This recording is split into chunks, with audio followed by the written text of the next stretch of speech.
Developing talent on defense that we're going to put under the microscope here today on Locked On Dolphins.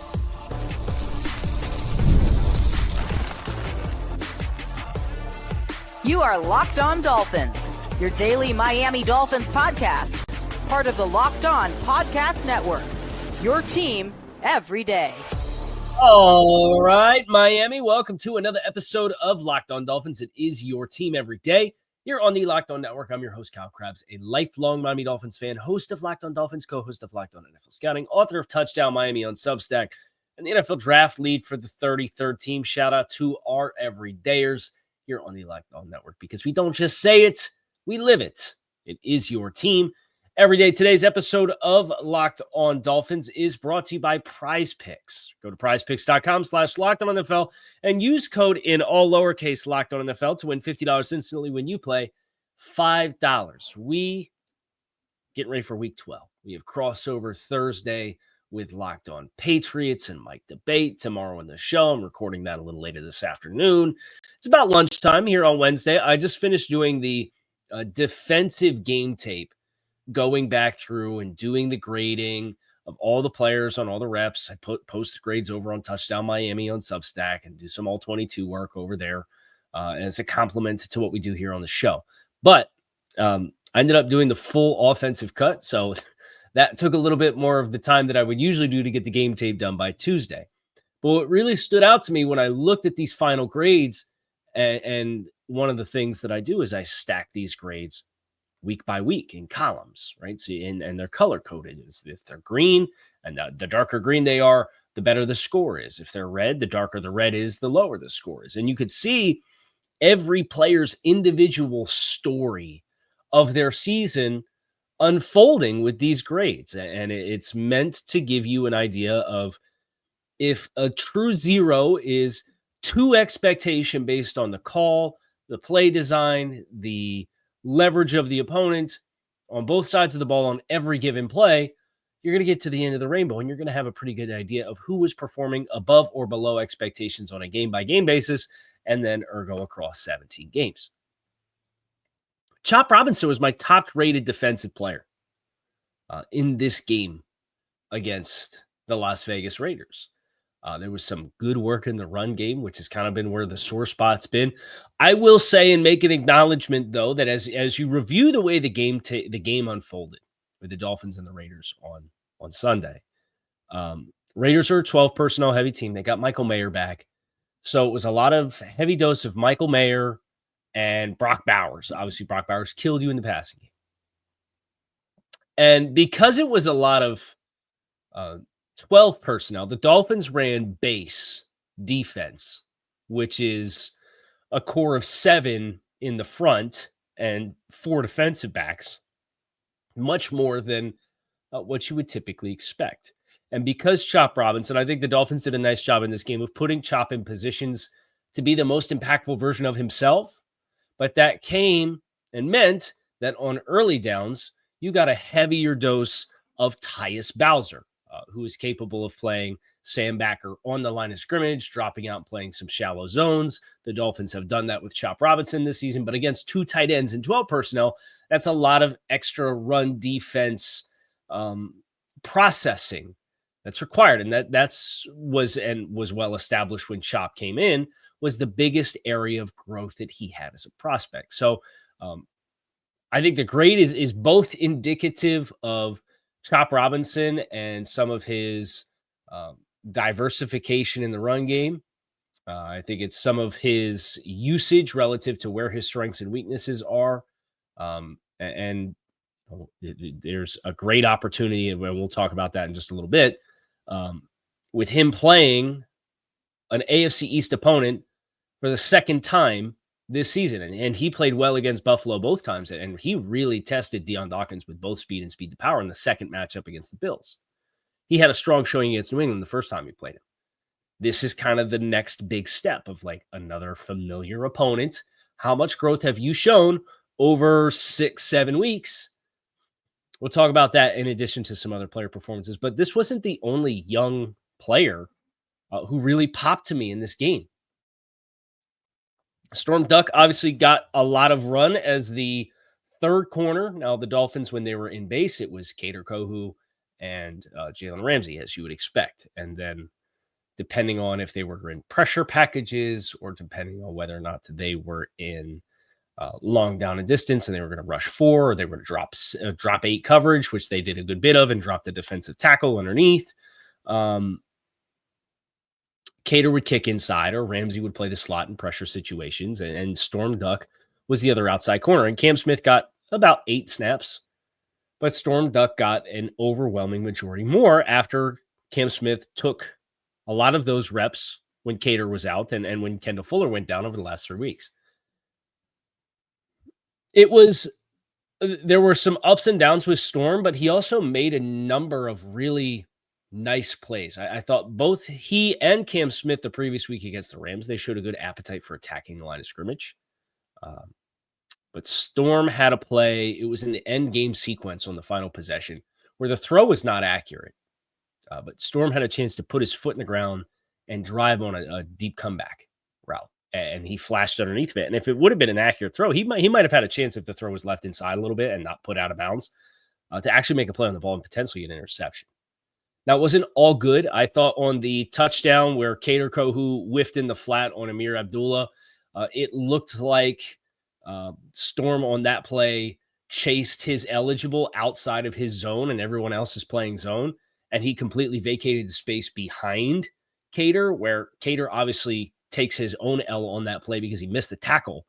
But if Storm's eyes remain in the backfield and he doesn't turn and compress and match that route release, he'd have been the next in defense and he would have been in a better position to avoid, to force a tackle short of the end line than what everybody else did when they were trying to rally to the football. So there were ups and downs, but he did great as a marginally above expectation player and a guy that got more than like 2 dozen snaps. For an undrafted free agent rookie, that's not a small deal, right? So that's another player that I'm looking at. I'm looking at Deshaun Hand, who quietly had his worst game in a month and was still a solid player. He just didn't get as much run because Benito Jones, as the true authentic nose tackle, was getting so much push in this game because the Dolphins were in base against the Raiders' 12 personnel offense. Benito Jones absolutely whooped the Raiders interior. He gave Jackson Powers Johnson at center all he could handle. This was the highest graded individual game performance, and I'm looking at my grades right here on a week over week for the full defense. It was the highest graded interior defensive line performance by anyone not named Zach Sealer and Calais Campbell on that front all season long. That's Benito, Peely, Deshaun Hand, Neil Farrell as guys who have all taken snaps. And 1, 2, 3, 4. It outperformed half of Calais Campbell's games on the season. It outperformed half of Zach Sealer's games on the season. So this is like a top 10, including Sealer and Campbell, across 10 games and 6 guys, like 60 potential performances. This is a top 10 performance of an individual in an individual game. He played really well. Do you expect that week in and week out? No. But it's a nice development between when you go even front. Deshaun Hand has stacked together a really strong month of play. And this just wasn't, from a personnel standpoint, a matchup where he got a lot of run. And Benito Jones put together the best non-Sealer Campbell interior defensive line performance of the season. Those kinds of things happening for you this deep in the year when everybody's trying to get their footing. And obviously the team really could have used these kinds of performances against Arizona and Buffalo without Zach Sealer in the game. They didn't get him. Like, Deshaun Hand was modestly above expectation in both of those games. Benito Jones got more push, but it was a lot of even front stuff, and it's not to his strengths, and he performed below expectation. But you're getting emergencies here. Quinton Bell had a number of impactful plays after a sack against the Rams on Monday night. He comes out this week. He's got 2 backside chase downs on zone run concepts for run stuffs or tackles for loss, and he's got a PBU in coverage against Brock Bowers, doing the Tyus Bowser thing where he's going to be up on the line of scrimmage and he's going to drop out in a shallow zone and he's going to match with him and run with him and compress the throwing window, and he knocks the ball down. This was the kind of Quinton Bell stuff that we saw all training camp that had some of the guys on the beat, and myself included, who was down there for the first 2.5 weeks of training camp, like kind of losing our minds. We're like, Quinton Bell looks good. Starting to show up. But this litmus test that looms next is a big one, and one that will put some context on these storylines. We're going to explore that next here on Locked On Dolphins. Stick with us.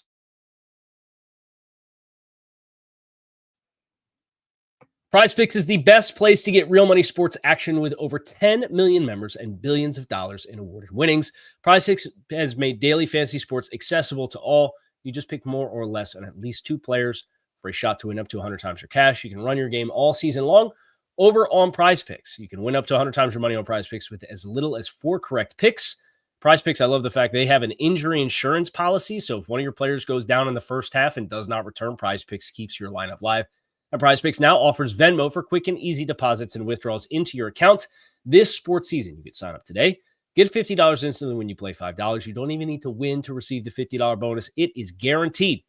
PrizePicks also offers weekly promotions that can lead to big payouts like Taco Tuesday. On Tuesdays, PrizePicks discounts select player projections by an additional 25% to provide more value for your lineup. Download the app today. Use code LOCKEDONNFL to get $50 instantly after you play your first $5 lineup. That's download the PrizePicks app today. Use code LOCKEDONNFL. Get $50 instantly after you play your first $5 lineup. PrizePicks, run your game.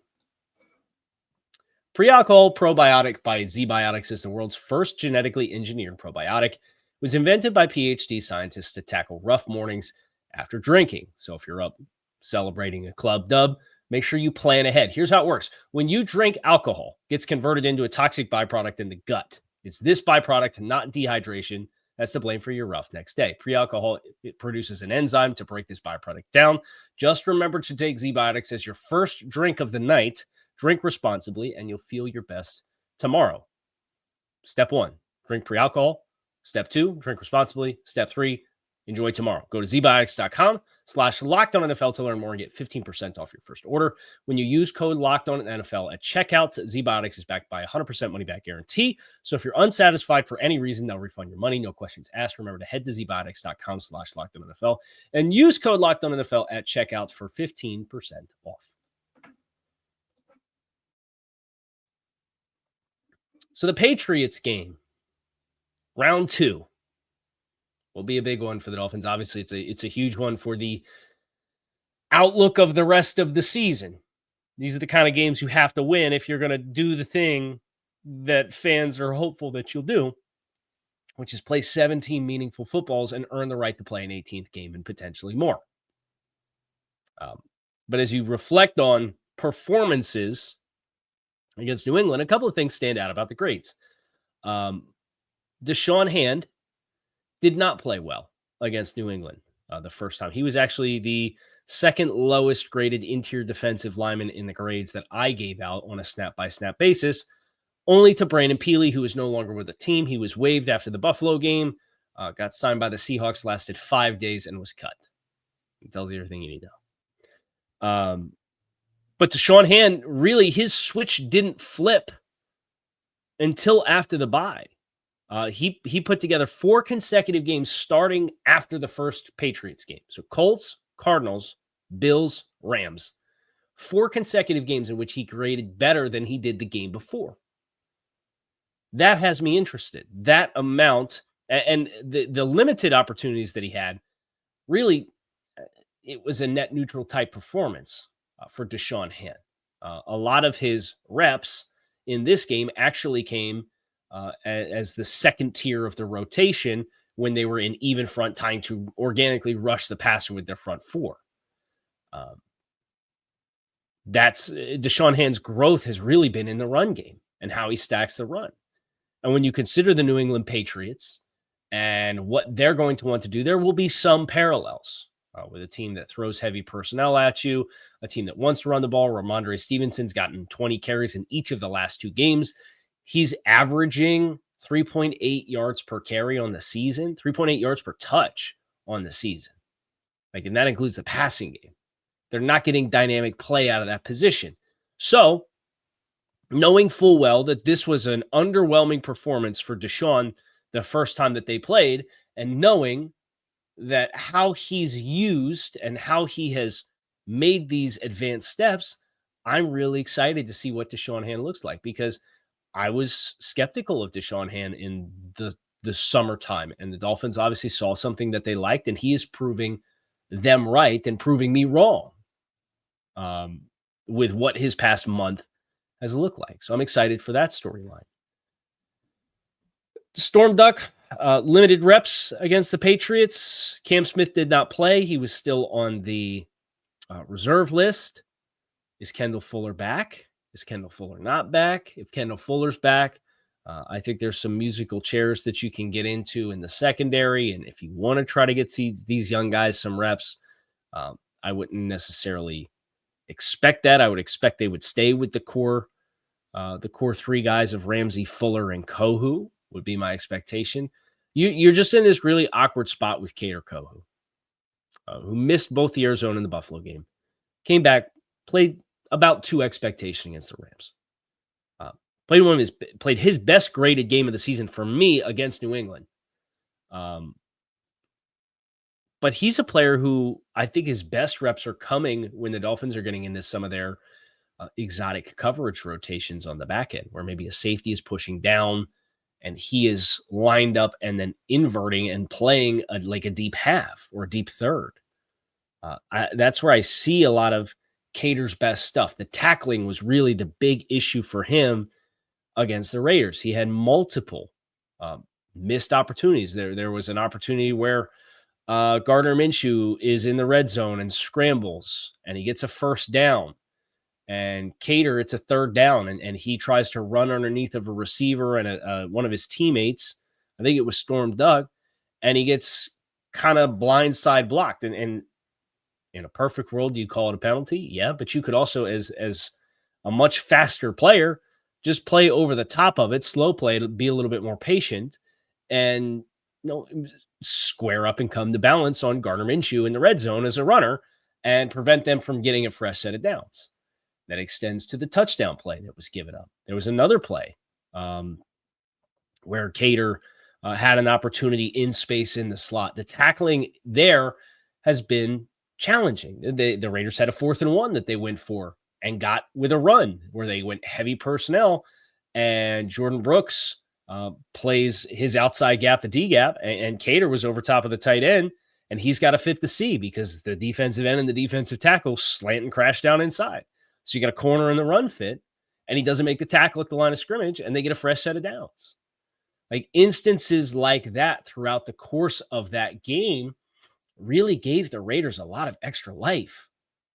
And so I'm interested in, if Kendall Fuller's not back, and it doesn't sound like there's a lot of concern about it being a long-term absence, but if Kendall Fuller's not back, the trickle-down effect of Cater, and you leave Cater outside, and we haven't really seen Ramsey take high volume snaps in the nickel like what they thought maybe he would. They've kind of been selective, and usually when he's in there, it means he's coming on a pressure opportunity. And are you telegraphing your intentions in that regard? I think some of those are some fair questions to ask. But for young players, he played well against the Patriots the first time. Cater Kohu. Pretty incomplete profile for both Storm Duck and Cam Smith. So I'm fascinated to get some more information in that room, because that's a group that you need some clarity in long term. Because Kendall Fuller is obviously more of a short-term answer. Cater Kohu is a restricted free agent. You'll have the opportunity to bring him back next year, but that's not a long-term set in stone type thing. And then you got a bunch of youth aside of Jalen Ramsey. So you're going to have to make some decisions on what that room looks like for you. And then obviously Chop Robinson is the hallmark name here for developing young talent. And the past 3 weeks, if you took his average or his cumulative contributions across the last 3 weeks, it would score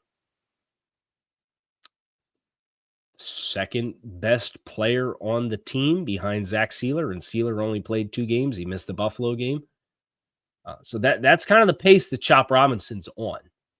Is he is performing like one of the best players on the team. Now, did the Patriots borrow some things from the Raiders game plan which I think the Raiders' game plan was really to be very vanilla. They ran a lot of basic concepts. The Dolphins ran a lot of zone against it, but they took their primary player and they said, we're going to focus and run everything we do through this player. We're going to move him around and we're going to have an opportunity to play him in the slot. And then when you react to that, then we'll put him in motion. And then when you react to the motion, then we're going to put him in the backfield. And then we're going to run a rub off of it. And they just had a lot of like progressive new ways and new looks because they were coming off the bye and they had added Norv Turner and promoted Scott Turner from their offensive coaching staff. I think it was a very coherent plan, but the Dolphins were plenty content, it felt like, to just not give up explosive plays and force you to work methodically down the field in this game. But for Chop Robinson specifically, that meant a little bit of a lower snap count. Do the Patriots try to invoke that? Obviously, Drake May and his growth versus we saw Jacoby Brissett the first time we played the Patriots. How does that change the numbers and their eligibles and what eligibles they're using? I think that's a big storyline for me coming into this game against the Patriots, because if you're going to get the chance to rush against Vidarian Lowe, I like your opportunities there, but you got to earn those opportunities. Who am I most excited for long-term? We're going to get into that next here on Locked On Dolphins. Time is our most precious commodity, so don't waste it scrolling through the same mind-numbing content for hours and hours. Spend your time wisely to improve yourself. Our sponsor, Hillsdale College, is offering more than 40 free, that's right, free online courses, including Constitution 101, Rise of Free Market Economics, the Rise and Fall of the Roman Republic, and more. All of Hillsdale's courses are self-paced so that you could start whenever and you could tune in wherever. Plus, you can go deeper with readings, quizzes, discussions, or just enjoy the lectures. Go right now to hillsdale.edu/lockedon to enroll. There's no cost and it's easy to get started. That's hillsdale.edu/lockedon to register. Hillsdale.edu/lockedon. The obvious answer is Chop Robinson is the one you're most excited for because this was a first-round pick who is now very suddenly playing like a first-round pick. But I would not sleep on Quinton Bell. And the reason I would not sleep, I don't think he's going to outperform Chop Robinson. Let me be clear. I don't think he's going to outperform Deshaun Hand. But this edge group for Miami is a fascinating bunch where Jalen Phillips was grading unbelievably well across the first 4 weeks. Then he goes down. Emmanuel Agba has been largely a net neutral player week over week. There's been some weeks where he's marginally above expectation. There's been some weeks where he's been marginally below expectation. He's playing through a biceps injury. But for the season, Agba has played 381 snaps. And his per snap plus or minus is 0.003. So he is effectively, like, zero is expectation. He is effectively a net neutral player across almost 400 snaps this season. Chop Robinson, the last few weeks after underwhelming in the first month and a half of the season, is suddenly scoring higher than Emmanuel Agba. But Quinton Bell has played has had 102 opportunities. That's snaps where there's a defensive penalty, but a rep plays out that you give everybody a grade for. And the diversification, I think it gives you a little bit more juice of another option to go with some of the Tyus Bowser reps. Bowser, you could tell the injuries have really taken a toll on him. You could tell he understands the defensive structure and the defensive approach, and my zone coverage drops, right? And how I have to play outside in. But when the opportunities are there to rush the passer, you just don't see the pop and the juice and the heavy hands or the variety at this stage for Tyus Bowser. He is a modest floor but low ceiling player. Quinton Bell, I think, and they've used Chop Robinson in some of these ways depending on the matchup, but Quinton Bell is a more dynamic player. He's a younger player that only converted to playing on the defensive line like at the end of his college career. Like, he's been a developmental type player, and you thought you saw some flashes in training camp, and it didn't show up. And now it looks like he's kind of settling in. He played 18 snaps And that was after getting a sack and getting a solid quality win against an offensive tackle for a sack against the Rams. So that's the group I think you need to help in. Because it doesn't seem like they feel like Muhammad Kamar's particularly ready. But edge players that are active, that are scoring above expectation for this roster, it's Chop Robinson and Emmanuel Agba. And both of those guys are generally scoring almost even to neutral on a snap-by-snap basis. So the development of a second name of a young guy in the edge group, I think means a lot. That's going to do it for us here on this episode of Locked On Dolphins. We, of course, have crossover Thursday with Locked On Patriots to get you ready for Week 12, Patriots at Dolphins. So you have that to look forward to on your timelines and in your ears and on your YouTube feeds in the very near future. I am Kyle Krabs. Keep it locked in right here on Locked On Dolphins. I appreciate you guys, as always, for checking out the show. Make it a great rest of your day. I'm out of here.